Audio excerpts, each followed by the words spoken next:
सूर्य नारायण की उपासना का महत्व। सूर्य नारायण प्रत्यक्ष भगवान है और बाकी सभी देव भावना से सिद्धि देते हैं। सूर्य नारायण का प्रत्यक्ष दर्शन होता है। उनके दर्शन के लिए भावना की वैसी कोई आवश्यकता नहीं है। इसी प्रत्यक्ष देव की आराधना करो। धर्मराज भी सूर्य नारायण की उपासना करते थे। सूर्य नारायण की आराधना किए बिना बुद्धि शुद्ध नहीं होती। ज्यादा नहीं तो कम से कम रोज 12 सूर्य नमस्कार करो। मेरे सूर्य नारायण और श्री कृष्ण एक ही है। कृष्ण ही सूर्य नारायण है। श्री कृष्ण भगवान ने स्वयं ही गीता में कहा है कि ज्योतिषाम आदित्यो। इस सूर्य नारायण की उपासना का क्रम कहा गया है। उनकी उपासना करने वाला कभी दरिद्र नहीं बनता।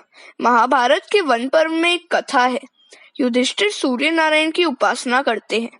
वन में सूर्य देव ने उनको एक अक्षय पात्र दिया। राम को भी सूर्य ही ने शक्ति दी थी। उसी शक्ति से उन्होंने रावण को मारा। राम ने भी आदर्श सामने रखा है कि मैं स्वयं ईश्वर हूँ, फिर भी सूर्य नारायण की उपासना करता हूँ। धर्म के साथ नीति का विवाह अर्थात संबंध न हो तब तक नीति विधवा जैसी ही है और बिना नीति के धर्म विधुर है। अर्थोपार्जन वैसे तो धर्म है, परंतु वह धर्मानुकूल होना चाहिए। धर्मराज के पवित्र राज्य में किसी के भी घर में कोई कलेश न था। पुत्र माता पिता की आज्ञा का पालन करता था। उस समय राजा धर्मनिष्ठ होने के कारण प्रजा भी धर्मनिष्ठ थी। श्री कृष्ण का द्वारका गमन। युधिष्ठिर का राज तिलक करके श्री कृष्ण द्वारिका गए। वहां की जनता ने रथ यात्रा का दर्शन किया। रथ में विराजित द्वारिकाधीश के रोज दर्शन करो। उनके हाथों में शंख, चक्र, गदा और पद्म है। रथ सोने का है। एक झांकी सी करें तो हमारा हृदय पिघलेगा। इस शरीर रथ में श्री कृष्ण की झांकी करो। हृदय में सिंहासन पर बिठाकर भक्तजन प्रभु का दर्शन करते हैं। ज्ञानी जन समाधि की अवस्था में ललाट में ब्रह्म दर्शन करते हैं। द्वारिका में श्री कृष्ण का स्वागत। द्वारिकाधीश ने द्वारिका में प्रवेश किया। नगर जन कहते हैं कि आपकी कृपा से वैसे तो सब ठीक था, एकमात्र दुख यही था कि आपका दर्शन नहीं कर सकते थे। सभी को श्री कृष्ण दर्शन की आतुरता है। भगवान ने अनेक रूप धारण किए और 16,000 रानियों के साथ राजा प्रसाद में प्रवेश किया। भगवान वाणी चतुर है। सभी रानियों से कहते हैं कि मैं तेरे ही घर में पहले आया हूँ। दूसरे दिन रानियों के बीच प्रेम कलह हुआ। भगवान की यह दिव्य लीला है। उस समय कामदेव लड़ने आया। रास लीला में कामदेव पराजित हुआ था। फिर भी उसे मन में असंतोष रह गया था कि उस समय तो श्री कृष्ण बालक ही थे। उस समय मैं हारा था, वहाँ कोई अचरज की बात नहीं थी। कामदेव ने श्री कृष्ण से कहा कि जब सुंदर युवतियां आपकी सेवा कर रही हों, उसी समय मुझे झगड़ना है। सुंदर प्रेमल हाव भाव से रानियों ने श्री कृष्ण को प्रसन्न करने का प्रयत्न किया, किंतु श्री कृष्ण तो अजय ही रहे। वन के वृक्षों के तले बैठकर काम का दमन करना तो ठीक है, किंतु अनेक रानियों के साथ रहकर काम को जीते वह तो परमात्मा ही है। श्री कृष्ण का चिंतन मनन करने वाले को काम सता नहीं सकता, तो श्री कृष्ण को तो वह कैसे सताएगा। ईश्वर वह है कि जिसे काम कभी अधीन न कर सके। काम के अधीन हो जाए वह जीव है। श्री कृष्ण को कामदेव पराजित न कर सका। उसे अपने धनुष बाण का त्याग करना पड़ा। श्री कृष्ण योगेश्वर है। शंकर भी योगेश्वर है। प्रवृत्ति में पूर्णतः रहकर भी उसमें आसक्त न बने, वही है योगेश्वर। संपूर्ण निवृत्ति रहकर स्वरूप में स्थिर रहे, वह है योगेश्वर। परीक्षित का जन्म। 12वें अध्याय में परीक्षित के जन्म की कथा है। उत्तरा ने बालक को जन्म दिया है। वह चारों ओर देखने लगा। माता के उदर में मुझे चतुर्भुज स्वरूप जो पुरुष दिखता था, वह कहाँ है? परीक्षित भाग्यशाली था कि उसको माता के गर्भ में ही भगवान के दर्शन हुए। यही कारण है कि वह उत्तम श्रोता है। युधिष्ठिर ने ब्राह्मणों से पूछा कि बालक कैसा होगा। ब्राह्मणों ने कहा, वैसे तो सभी ग्रह दिव्य हैं, किंतु मृत्यु स्थान की कुछ गड़बड़ी है। उसकी मृत्यु सर्प दंश से होगी। यह सुनकर धर्मराज को दुख हुआ। मेरे वंश का पुत्र सर्प दंश से मरे, यह ठीक नहीं है। ब्राह्मणों ने उनको आश्वस्त किया, चाहे सर्प दंश से उसकी मृत्यु हो, किंतु उसे सद्गति मिलेगी। उसके अन्य ग्रह बहुत शुभ है। इन ग्रहों को देखकर ऐसा लगता है कि इस जीवात्मा का यह अंतिम जन्म है। नवे स्थान में स्वगृह उच्च क्षेत्र का बृहस्पति जिसके हो वह धर्मात्मा बनता है। परीक्षित दिनों दिन बड़े हो रहे हैं। 14वें और 15वें अध्याय में धृतराष्ट्र पांडव मोक्ष की कथा है। 16वें अध्याय में परीक्षित चरित्र की आरंभ होता है। विदुर जी तीर्थ यात्रा करते हुए प्रभास क्षेत्र में आए। उन्हें खबर हुई कि सभी कौरवों का विनाश हुआ है और धर्मराज सिंहासन पर बैठे हैं। केवल मेरा भाई धृतराष्ट्र ही धर्मराज के यहाँ मुट्ठी भर खाने के लिए रह गए। विदुर जी आए। धर्मराज ने उनका स्वागत किया। विदुर जी सम्मान मांगने नहीं आए थे, अपने बंधु को बंधन मुक्त कराने के लिए आए थे। उन्होंने 36 वर्षों तक तीर्थ यात्रा की।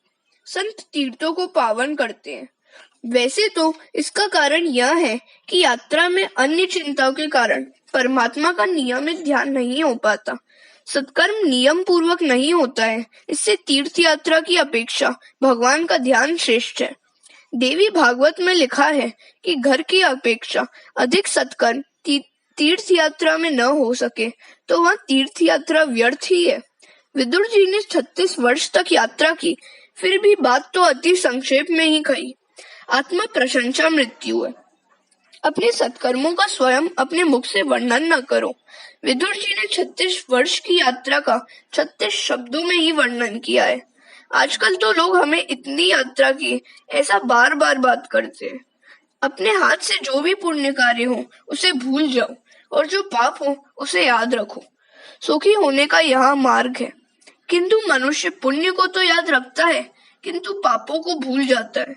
युवावस्था में जिसने बहुत पाप किए हों उसे वृद्धावस्था में नींद नहीं आती। मध्य रात्रि के समय विदुर जी धृतराष्ट्र के पास गए। वे जाग ही रहे थे। विदुर जी ने पूछा कि नींद नहीं आ रही है क्या? जिस भीम को तुमने विष भरे लड्डू खिलाए उसी के घर में अब तुम मीठे लड्डू खा रहे हो। धिक्कार है तुम्हें। पांडवों को तुमने दुख दिया। तुम ऐसे दुष्ट हो कि राजसभा में द्रौपदी को बुलाने की तुमने सम्मति दी थी। पांडवों को छोड़कर अब यात्रा करो। धृतराष्ट्र कहता है कि मेरे भतीजे बड़े अच्छे हैं, मेरी खूब सेवा करते हैं, उन्हें छोड़कर जाने को दिल ही नहीं होता। हरे कृष्णा। विदुर जी की उपदेश। धृतराष्ट्र और गांधारी का वन में जाना। विदुर जी कहते हैं, अब तुम्हें भतीजा प्यारा लग रहा है। याद करो कि तुमने पांडवों को मारने के लिए कितने प्रयत्न किए थे। भीमसेन को लड्डू में विष दिया, लाक्षागृह में आग लगाई आदि। यहाँ धर्मराज तो धर्म की मूर्ति है, सो तुम्हारे अपकार का बदला उपकार से दे रहे हैं। मुझे लगता है कि कुछ दिनों में पांडव प्रयाण करेंगे और तुम्हें सिंहासन पर बिठाएंगे। तुम अब मोह छोड़ो। तुम्हारे सिर पर काल मंडरा रहा है। तुम्हारे मुख पर मुझे मृत्यु का दर्शन हो रहा है। समझ बूझकर गृह त्याग करोगे तो कल्याण होगा, नहीं तो काल के धक्के के कारण घर छोड़ना पड़ेगा। घर छोड़े बिना कोई चारा नहीं है। कुछ समझ सोचकर घर छोड़े वह बुद्धिमान है। कुछ ही समय में तुम्हारी मृत्यु होगी। यह जीव ऐसा अनाड़ी है कि सोच समझकर स्वयं कुछ छोड़ना नहीं चाहता, किंतु जब डॉक्टर कहता है कि ब्लड प्रेशर हाई है, कामकाज बंद करो, आराम नहीं करोगे तो जोखिम है, तब वह डर के मारे घर में बैठ जाता है। इस तरह लोग डॉक्टर के कहने पर धंधा कामकाज छोड़ते हैं। धृतराष्ट्र कहता है, भाई तेरा कहना ठीक है, किंतु मैं तो अंधा हूँ, अकेले कहाँ जाऊँ? विदुर जी कहते हैं कि दिन को तो धर्मराज तुम्हें जाने नहीं देंगे, सो मैं मध्य रात्रि को ही तुम्हें ले चलूं। धृतराष्ट्र और गांधारी को लेकर विदुर जी सप्त स्रोत तीर्थ गए। सुबह हुई तो युधिष्ठिर धृतराष्ट्र के महल में आए। चाचा जी दिखाई नहीं देते। युधिष्ठिर ने सोचा कि हमने उनके 100 पुत्रों को मौत के घाट उतार दिया, अतः उन्होंने आत्महत्या की होगी। जब तक चाचा चाची का समाचार न मिलेगा तब तक मैं पानी भी नहीं पीऊंगा। धर्मात्मा व्यथित होता है तो उससे मिलने संत आते हैं। धर्मराज के पास उस समय नारद जी आए। धर्मराज ने उनसे कहा कि मेरे पापों के कारण ही चाचा जी चले गए हैं। वैष्णव वह है जो अपने ही दोषों को सोचे, दूसरों के दोषों को नहीं। नारद जी समझाते हैं कि धृतराष्ट्र को तो सद्गति मिलने वाली है, चिंता मत कर। हर एक जीव मृत्यु के अधीन है। जहाँ चाचा जाएंगे वहाँ तुम्हें भी जाना है। आज से 5वें दिन चाचा की सद्गति होगी और फिर तुम्हारी बारी आएगी। चाचा के लिए अब रोना नहीं, अब तुम अपना सोचो। मृत्यु से ग्रसित व्यक्ति कभी वापस नहीं आता। जीवित अपने लिए ही रोए वह ठीक है। एक की मृत्यु के पीछे दूसरा रोता है, किंतु रोने वाला यह नहीं समझता कि जो वहां गया है उसके पीछे उसे भी जाना है। रोज सोचो कि मुझे अपनी मृत्यु उजागर करनी है। तुम्हारे लिए अब 6 महीने बाकी है। तुम अपनी मृत्यु की सोचो। सूर्य सावधान करते हैं, शैया में सोने के बाद अर्थात अंतकाल में आया हुआ सयानापन किस काम का, वह निरर्थक है। नारद जी कहते हैं, तुम्हें मैं भागवत प्रेरणा से सावधान करने के लिए आया हूँ। विदुर जी धृतराष्ट्र को सावधान करने आए थे, मैं तुम्हें सावधान करने आया हूँ। 6 मास के पश्चात कलयुग का प्रारंभ होगा। अब तुम किसी की भी चिंता न करो, तुम अपनी चिंता करो। युधिष्ठिर ने कई यज्ञ किए। भगवान द्वारिका गए तो साथ में अर्जुन को भी ले गए। प्रभु की इच्छा थी कि यदुकुल का नाश हो तो अच्छा हो, और यदुकुल का सर्वनाश हो गया। हरे कृष्ण। अपशकुन देखकर महाराज युधिष्ठिर का कलयुग आगमन के संबंध में शंका करना और अर्जुन का द्वारका से लौटना। युधिष्ठिर ने भीम से कहा कि नारद जी ने जो कहा था वह समय अब आ रहा है, ऐसा लगता है। मुझे कलयुग की परछाई दिखाई दे रही है। मेरे राज्य में अधर्म बढ़ रहा है। मंदिर में ठाकुर जी का स्वरूप आनंदमय नहीं दिखता है। सियार और कुत्ते मेरे समक्ष रोते हैं। तुझे मैं और क्या कहूँ। मैं कल घूमने गया था, एक लोहार के पास एक वस्तु देखी। मैंने पूछा कि यह क्या है, तो उसने कहा कि यहाँ तो ताला है। लोगों के घरों से चोरी होने लगी है, सो ताले लगाने पड़ते हैं। आज से 6 महीने पहले की बात है। एक वैश्य ने एक ब्राह्मण को एक घर बेचा था। उस घर की बुनियाद में से कुछ सोना मिला। ब्राह्मण वह सोना लेकर सेठ के पास गया। सेठ धर्मनिष्ठ था। उसने कहा कि मैंने तो मकान तुम्हें बेच दिया था, सो उसमें से जो कुछ भी मिला वह सब तुम्हारा ही है। ब्राह्मण ने कहा कि उस संपत्ति पर उसका कोई अधिकार नहीं है। मेरे राज्य की जनता कितनी धर्मनिष्ठ थी। उसी समय मैंने कहा था कि 6 महीने में इन दोनों का मन कलुषित हो जाएगा। वैसा ही हुआ। कल वे दोनों मेरे पास आए थे और धन पर अपना अपना अधिकार जता रहे थे, और अपने साथ एक एक वकील भी लेते आए थे। लगता है कि मेरे पवित्र राज्य में कली का प्रवेश अब तो हो ही गया है। कली अर्थात कलह का रूप। जिस घर में कृष्ण कीर्तन, कृष्ण की कथा होती है, वहाँ कली नहीं जा सकता। अर्जुन अब तक आया नहीं था और भीमसेन तथा धर्मराज वैसी बातें कर रहे थे। इतने में अर्जुन भी आ गया। उसके मुख पर तेज का आभास मात्र भी नहीं दिखता। युधिष्ठिर ने उससे पूछा कि तेज कहाँ गया। अर्जुन, तूने द्वार आए हुए अतिथि का सत्कार किए बिना भोजन तो नहीं कर लिया।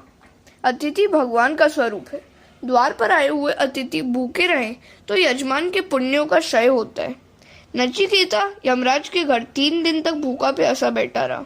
यमराज ने आकर पूछा कि तुमने क्या खाया इन 3 दिनों में, तो उसने कहा, आपका पुण्य।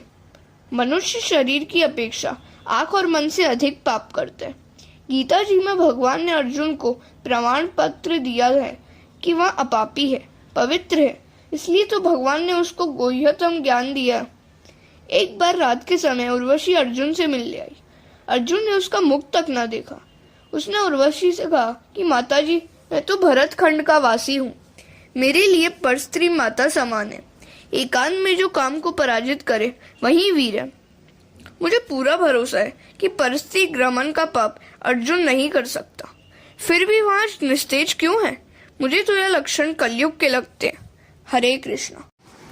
अर्जुन द्वारा कृष्ण कृपा का स्मरण। धर्मराज अर्जुन से पूछते हैं, तेरे आत्मस्वरूप परमात्मा श्री कृष्ण कुशल से तो है ना? वे द्वारिका में ही है क्या? अर्जुन ने कहा, क्या बताऊं भाई, मेरे प्रभु ने मेरा त्याग किया है। जिन्होंने लाक्षागृह से हमें बचाया था वे अब तो स्वधाम पधारे हैं। प्रभु मुझे अंतकाल में साथ नहीं ले गए। उन्होंने मुझसे कहा कि तू जब मेरे साथ आया ही नहीं था तो फिर मैं तुझे अपने साथ कैसे ले जा सकता हूँ। मैंने तुझे गीता शास्त्र का जो ज्ञान दिया है वही तेरी रक्षा करेगा। बड़े भैया, आज तक मैं कभी हारा नहीं था, किंतु कृष्ण विरह से व्याकुल हुआ। मैं आज द्वारिका से लौट रहा था तो रास्ते में काबा लोगों ने मुझे लूट लिया। मुझे लगता है कि मुझ में जो शक्ति थी वह मेरी नहीं थी, किंतु द्वारिकाधीश की ही थी, और उनके चले जाने से वह शक्ति भी चली गई है। मुझे प्रभु के उन अनंत उपकारों की याद आ रही है। लाक्षागृह दहन आदि कई संकटावस्था में उन्होंने हमारी रक्षा की थी। कृष्ण कृपा को याद करते करते अर्जुन कृष्ण विरह में रो रहा है। धर्मराज से अर्जुन कह रहा है कि द्रुपद राजा की सभा में मैंने जो मत्स्य वेद किया था वह भगवान की शक्ति के बल पर ही किया था। कई महाराजा मत्स्य वेद न कर सके थे। कर्ण ने सोचा कि मैं मत्स्य वेद करूं। कृष्ण ने सोचा कि कर्ण ने मत्स्य वेद कर दिया तो मेरा अर्जुन रह जाएगा और द्रौपदी कर्ण की हो जाएगी। ऐसा सोचकर ही श्री कृष्ण ने सभा में कर्ण का अपमान करवाया। कृष्ण ने एक दासी को द्रौपदी के पास भेजा। द्रौपदी ने हीन जाति के कर्ण से विवाह करने से इनकार कर दिया। मुझ में तो हिम्मत ही न थी, किंतु मुझ पर भगवान की कृपा दृष्टि थी, जिससे मुझ में शक्ति का संचार हुआ और मैं उस दिन मत्स्य वेद कर सका। लाक्षागृह की आग में पांडव जलकर मर गए। ऐसा मानकर दुर्योधन ने तो उनका श्राद्ध भी कर दिया था। संसार में मन रूपी मत्स्य घूमता फिरता है, उसको विवेक रूपी बाण से मारो। जिसे द्रौपदी मिलती है उसका सारथी भगवान को होना पड़ता है। द्रौपदी कृष्ण भक्ति का ही नाम है। मन को जब तक न मारोगे कृष्ण भक्ति प्राप्त नहीं होगी।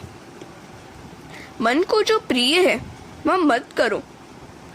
मन की इच्छा के वश नहीं होगे तो धीरे धीरे वह अंकुश में आता जाएगा। आज तक मौज शौक में, आनंद प्रमोद में, भोग में, पाप में कितना खर्च कर दिया, उसका जीव को कोई हिसाब ही नहीं है। ब्राह्मण को कुछ दिया हो तो उसे वह याद रखता है। हम और क्या कर सकते हैं? 1000 रुपए का दान है। अंतकाल में जीव चिंता करता है कि मेरी बेटी का क्या होगा, मेरे भांजे का क्या होगा, किंतु तू यह तो सोचता ही नहीं है कि तेरा क्या होगा। जिस पर भगवान की कृपा दृष्टि होती है वही इस मन मत्स्य को मार सकता है। भगवान की कृपा दृष्टि जब तक न हो तब तक मन नहीं मरता।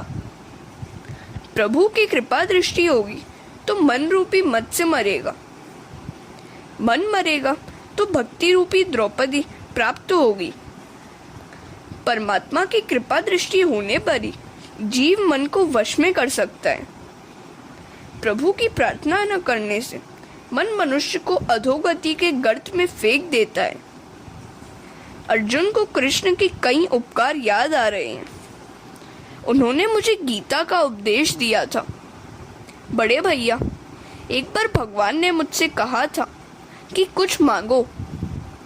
बड़े बड़े ऋषि और महात्मा जन्म मरण के फेरों से मुक्ति पाने की इच्छा से जिनका ध्यान करते हैं, उनसे मैंने मांगा कि युद्ध में मुझे जीत मिले। अफसोस, मुझे मांगना ही नहीं आया। किरात वध के समय मैं शंकर के साथ युद्ध कर सका, वह भी श्री कृष्ण के ही प्रताप से। बड़े भैया, द्रौपदी से भी उनको कितना स्नेह था। द्रौपदी के केश पकड़कर दुष्टजन उसे सभा में खींच लाए। आंसू भरी आंखों से द्रौपदी कृष्ण के चरणों में जा गिरी। उन्होंने सभा में ही प्रतिज्ञा की कि इस अपमान का मैं बदला लूंगा, और कृष्ण ने उन दुष्टों की ऐसी दशा की कि उनकी पत्नियां विधवा बनी और उन्हें अपने केश स्वयं ही छोड़ने पड़े। बड़े भैया, याद करो वह प्रसंग कि जब हमारा नाश करने के लिए कपट करके दुर्योधन ने दुर्वासा को भेजा था। भाजी के एक ही पत्ते से अक्षय पात्र भर के कृष्ण ने हमें उस संकट से बचाया था। हरे कृष्णा। दुर्योधन ने 4 महीनों तक दुर्वासा को अपने यहाँ भोजन कराया। वे प्रसन्न हुए। उन्होंने दुर्योधन से वर मांगने को कहा। दुर्योधन ने सोचा कि दुर्वासा के श्राप से पांडवों का नाश करने का अच्छा अवसर है। कल इस ऋषि का एकादशी का अनशन था। वैसे तो सूर्यदेव का अक्षय पात्र पांडवों के पास है, किंतु द्रौपदी के भोजन कर लेने के बाद उसमें से कुछ भी नहीं मिलता। दुर्वासा द्रौपदी के भोजन करने के बाद वहां पहुंचेंगे और द्रौपदी से भोजन न मिलने पर क्रोधित होंगे और पांडवों को श्राप देंगे, जिससे पांडवों की दुर्गति होगी। दुर्योधन ने ऐसा कुविचार करके दुर्वासा से विनती की कि आप अपने 10,000 शिष्यों को साथ लेकर युधिष्ठिर का आतिथ्य स्वीकार करें, क्योंकि अपने कुटुंब के ही वे गुरुजन हैं। और हाँ, द्रौपदी बेचारी भूखी न रह जाए, इसलिए पांडवों के भोजन कर लेने के बाद ही आप वहां जाइएगा। संत की सद्भाव से सेवा करेंगे तो फलीभूत होगी, किंतु दुर्भाव से करेंगे तो सफल नहीं होगी। 4 मास तक दुर्वासा को अपने यहाँ भोजन कराकर दुर्योधन ने पांडवों के सर्वनाश की इच्छा की। इसी दुर्भावना के कारण उसकी अपनी ही हानि हुई। अन्यथा संत को भोजन दान करने से पुण्य मिलता है। दुर्योधन ने संत की सेवा तो की, किंतु किसी के सर्वनाश के हेतु की थी, सो उसे पुण्य नहीं मिला। दुर्योधन की विनती के अनुसार दुर्वासा 10,000 शिष्यों के साथ पांडवों के आंगन में पधारे। दुर्वासा ने युधिष्ठिर से कहा, राजन, कल एकादशी का अनशन था, सो आज हम बड़े भूखे हैं। आपके घर हम भोजन करने की इच्छा से आए हैं। सूर्य नारायण द्वारा दिए गए अक्षय पात्र से पांडव मध्याह्न काल में आए हुए ब्राह्मणों को भोजन कराते हैं। अक्षय पात्र संकल्पानुसार भोजन देता है। पांडव तो ऐसे वक्त हैं कि विपदावस्था में भी ईश्वर की कृपा का ही दर्शन और अनुभव करते हैं। आज द्रौपदी भोजन कर चुकी है, सो अक्षय पात्र से कुछ भी मिलने की संभावना नहीं थी। फिर भी युधिष्ठिर जी ने दुर्वासा से कहा कि बड़ी कृपा हुई हम पर कि आपने हमारा आंगन पावन किया। अब सब गंगा स्नान कर लें, इतने में भोजन तैयार कर देंगे। धर्मराज का धैर्य तो देखो कि घर में अन्न का एक कण भी नहीं है, फिर भी उन्होंने 10,000 ब्राह्मणों को भोजन के लिए आमंत्रण दिया। युधिष्ठिर को विश्वास है कि मैंने आज तक कभी अपने धर्म की उपेक्षा नहीं की है। इससे धर्म स्वरूप प्रभु मेरी रक्षा अवश्य करेंगे। भीम, अर्जुन, द्रौपदी आदि चिंता कर रहे हैं कि इन सबको भोजन कैसे कराएंगे। द्रौपदी भी सोचती है कि अब अक्षय पात्र भी काम नहीं आ सकता, क्योंकि मैंने भोजन कर लिया है। द्रौपदी दुख से कातर हो रही थी कि भोजन न मिलने से क्रोधित होकर दुर्वासा श्राप देंगे और मेरे पांडवों का सत्यानाश हो जाएगा। द्रौपदी द्वारिकाधीश की प्रार्थना करने लगी, नाथ, मेरी लाज रखना, नहीं तो जगत तुम्हारी भी खिल्ली उड़ाएगा। द्रौपदी ने आर्तनाद किया कि जिस प्रकार आज तक तुमने तो हमारी सहायता करके राज रखी है, उसी तरह आज भी हमारी लाज रखना। आज तो हम इन 10,000 संतों को भोजन न दे सकेंगे तो दुर्वासा श्राप देंगे और हमारा सर्वनाश होगा। जीव जब तक प्रभु को प्रेम से घबराकर पुकारता नहीं है, तब तक कुछ नहीं होता। जीव संकटावस्था में प्रभु को पुकारता है। द्रौपदी ने दुख से कातर होकर घबराकर प्रभु को पुकारा। परमात्मा ने द्रौपदी की आर्तवाणी सुनी तो उसकी सहायता करने के लिए आने को तैयार हो गए। भक्त जब हृदय पूर्वक कीर्तन करता है तो भगवान का सिंहासन भी डोलने लगता है। भगवान जाने की तैयारी कर रहे थे, तब उत्थान का समय हो रहा था। रुक्मिणी जी थाल में मेवा लेकर आई। एक और रुक्मिणी कृष्ण से भोग लगाने का आग्रह कर रही थी, और भोग के बाद जाने को कहती थी, तो दूसरी ओर द्रौपदी आर्तनाद कर रही थी। कृष्ण ने वहां जाने को सोचा तो रुक्मिणी पहले भोग का आग्रह करने लगी। तो भगवान ने कहा, 10,000 ब्राह्मणों को द्रौपदी वन में भोजन कैसे कराएगी? मैं तो चला, भोजन मैं भी वहीं कर लूंगा।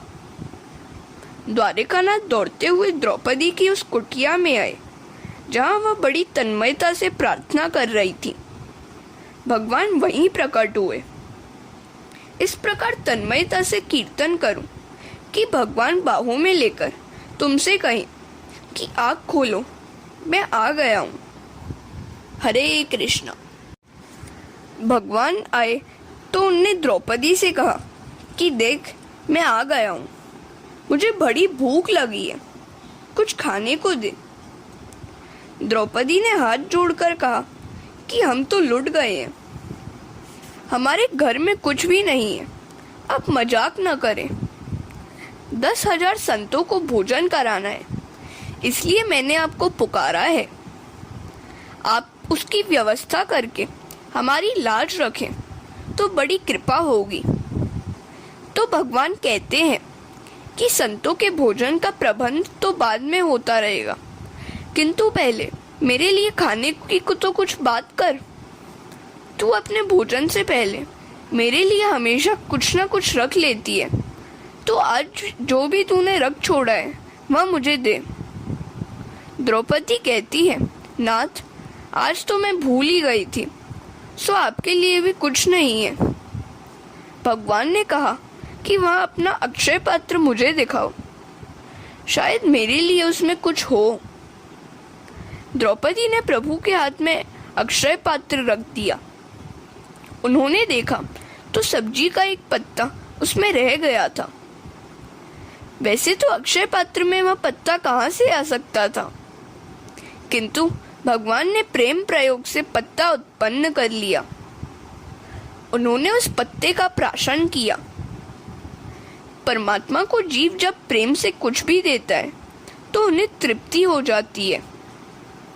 अंतर्यामी रूप से वे सभी जीवों में व्याप्त हैं, अतः उनकी जब तृप्ति होती है तो सभी जीव भी तृप्त होते हैं। परमात्मा को हजारों बार मनाओ, तब कहीं किसी दिन वे भोग लगाते हैं। कन्हैया को रोज भोग लगाओ, किसी दिन कुछ भी वे ग्रहण करेंगे तो भी तुम्हारा बेड़ा पार हो जाएगा। परमात्मा को अल्प मात्रा में भी भोजन कराओगे तो सारे जगत को भोजन कराने का पुण्य मिलेगा। भगवान द्रौपदी से कहते हैं कि आज जगत के सभी जीव तृप्त हो गए। भगवान, दुर्वासा और अन्य 10,000 संत सभी तृप्त हो गए। युधिष्ठिर ने जाते हुए ब्राह्मण को रोकने की आज्ञा दी। भीम संतों को बुलाने गए तो वहां वे तृप्ति की डकार ले रहे थे। वे भोजन करने के लिए आने का नाम ही नहीं लेते थे। दुर्वासा ने सोचा कि यह काम कृष्ण का ही हो सकता है। उन्होंने भीम से पूछा कि कहीं द्वारिका से कृष्ण तो नहीं आ गए हैं। भीम ने कहा कि वे तो कब के आए हुए हैं और द्रौपदी से बातचीत कर रहे हैं। वे तो कहते हैं कि दुर्वासा तो मेरे गुरु हैं, सो मैं उनको आज प्रेम से भोजन कराना चाहता हूँ। दुर्वासा ने कहा कि कृष्ण मेरे गुरु के भी गुरु हैं, मैं उनका गुरु नहीं हूँ। अब मुझे भोजन करने की कोई आवश्यकता नहीं है, मैं उनका गुरु नहीं हूँ। तुम्हारा संयम, सदाचार, धर्म पालन, कृष्ण भक्ति, कृष्ण प्रेम देखकर मुझे बिना भोजन किए ही तृप्ति हो गई है, मैं संतुष्ट हूँ। दुर्वासा ने आशीर्वाद दिया कि तुम्हारी विजय होगी और कौरवों का विनाश होगा। बड़े भैया, सेवा दुर्योधन ने की और आशीर्वाद आपको मिला। शंकर स्वामी कहते हैं कि यदि जीव और ब्रह्म एक न हो तो श्री कृष्ण पत्तों का प्राशन करें और दुर्वासा तृप्त हो, ऐसा कैसे हो सकता है? जीव और ईश्वर का भेद आभास मात्र है, पर तत्व तो एक ही है। हरे कृष्ण।